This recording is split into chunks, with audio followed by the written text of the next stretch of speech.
Baldur's Gate has a problem. But before I even talk about that, I need to air out some grievances about this game. First and foremost, why is she a paladin? How is she a paladin? Why is she like? Oh my god!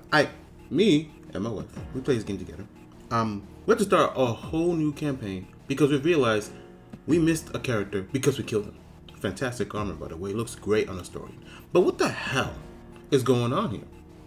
She wants me to just murk people. I mean, this is on brand for paladin type religious cult leader stuff. But still, oh my god, like she's not even that good of a person. Cool, now that that's over, two minor gripes of this game that I've been seeing my wife airing out. And if I don't put in the video, she's gonna yell at me for it. Can we get an auto jump button? Like when we're not in combat and we're just trying to figure out where to go in the world, if it allows us to jump, can we just jump? I'm just saying. It makes sense. Stop the whole menu swapping. I get it in combat. I do get it in combat. You need to jump precisely where you want to go to move your characters to the best of your abilities, or you can just mess up that way because everything has a dice roll. I get it. But when I'm in at least not in combat, no enemies around, I'll clear the area. Let me jump freely. Please, just give me a button, bro. Secondly, can I just run non-stop once I clear a camp or, I don't know, any area of all monsters? Like, even if I miss traps, let me just get slapped at it. Like, let me learn the hard way that I want to walk around and see traps before I walk into them. Like, let me learn the hard way. You know what I'm saying? Give me the option to run. Because this brace, this jog, it ain't fast enough. These maps are huge, and this ain't fast enough. Cool. That's my small two gripes with the game, and my one complaint with her. What's her name? Oh my god, Meredith, whatever, the paladin. I hate her. But I wanted her in my party, and I'm conflicted. So I guess that's kudos to the game for making me go through this emotional anguish. Now to the actual problem with Baldur's Gate. I'm gonna dub this problem the Only You, right? You know, like Only Monica from Doki Doki Literature Club. This is the problem with Baldur's Gate. It's only you. It's always gonna be you, and it's only gonna be you. And I need to explain the situation here. Everything in Baldur's Gate is great, right? Sure, the game has jank, but so many moving parts will do that. No fault to that. Like, literally, if you have a corrupt file, reload a save, you should be fine. It happens to me 2 times, I thought I lost everything. Thank God for multiple saves. The way this game handles scenarios and like little trickle down conversations are fantastic. I love it. I really think they put a lot of massive thought into it. They must have. They had to. There's no way this wouldn't be this compelling. So, I'm just saying, at the camp, what happened? What's going on here? I don't get it. I'm supposed to be at a party full of wonderful, quirky, rich lore having their own idea of justice having people, and no one talks? Not even the bar? He's not mingling with people? Like my issue is that this game has the same problem that Persona 3 has, where if it wasn't for the main character, no one would be in this room. If it wasn't for the main character, no one would ever interact with each other. Now, maybe that's just because you're the chosen one, but aren't they all chosen one given the dream that they're having?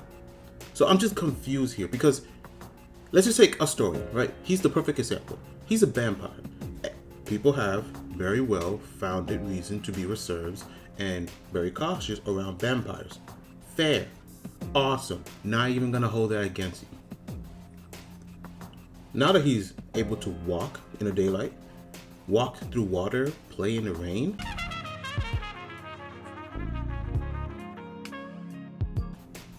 and he's super outgoing, why isn't he trying to talk to other people to make them more comfortable with the fact that he's a vampire, but he's not their enemy?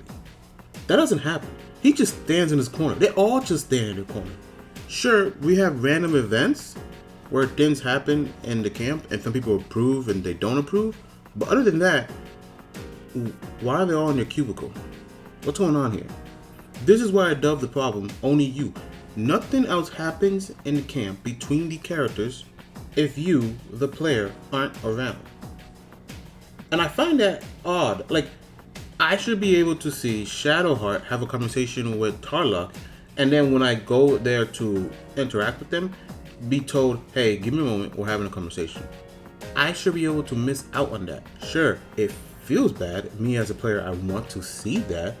But the party themselves are each their own people. I mean, in the overworld, the main game, and the main story, they are very well their own people.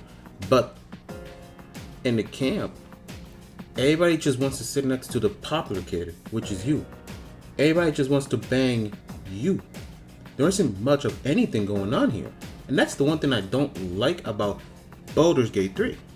Maybe it's me. Because like me and my girl haven't got past, halfway to chapter 2. And then we had to restart the whole game. And then we realized that we don't want her, so we killed her either way. But either way, maybe this is already addressed in Act 3 and onward. But isn't that a little too late? Doesn't the problem still exist? Like, why was that there? Like, the most outgoing person, a historian, should be the one always trying to conversate with people, walking around, bugging people, stuff like that. Because he's finally free, so he's legitimately experiencing the world for the first time with its own accord. Now, yes, back to the Persona 3 problem.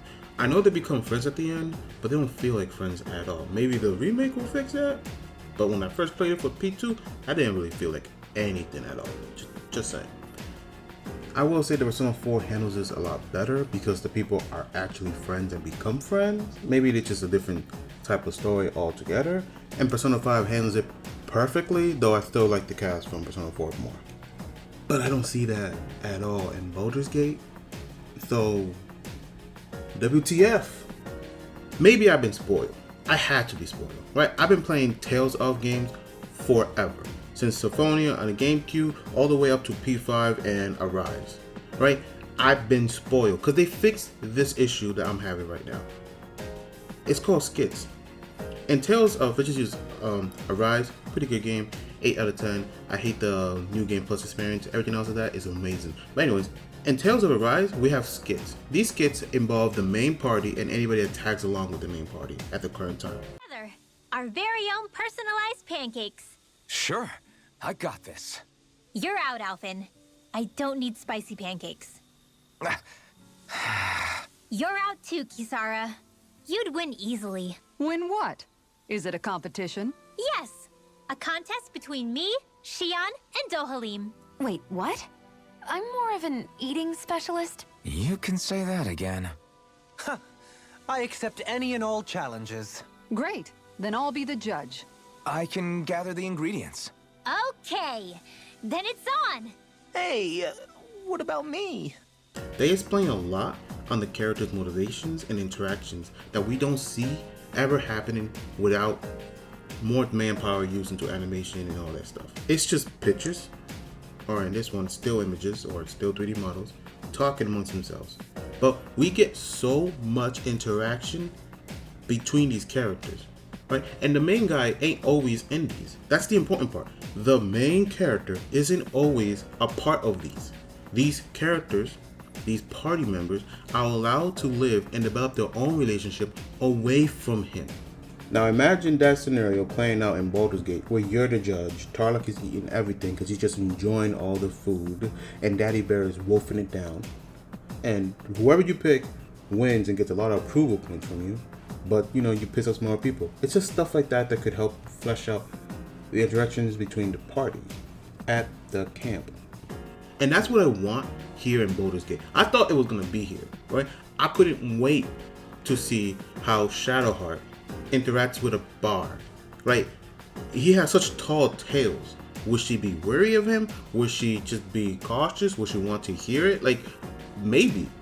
Like, I know she's very frosty and very secretive, and this bard is known to just break through all those walls. Maybe there's something there that we can just, you know, see. Is conversation, ship them or whatever you want. I mean, like, fanfiction is all strong, but still. Something could have happened. Or maybe the bard and historian could become best friends because they're literally the two guys who like to be the life of the party. But nothing. I want to reiterate that I don't know anything from the third act and higher. I only got as far as half the second chapter, or whatever it's called. But I don't see it in the game. And I just think that's truly the problem with Baldur's Gate. that it only happens around you. It can only ever happen with you around. Anyways, that's my legit issue with Baldur's Gate. It's still an amazing game. Warlocks are amazing at the early game. I still think that fighters having their double action is OP, because if you know what you're speccing into, double action is a lot of time to just wail on somebody, and this is a surefire gonna win some awards at the Game Fest or the Game Cons, whatever it's gonna go. This game is great, right? This has been Definitely Not a Box. Thank you for hearing out my ramblings, and I'll catch you on the next one.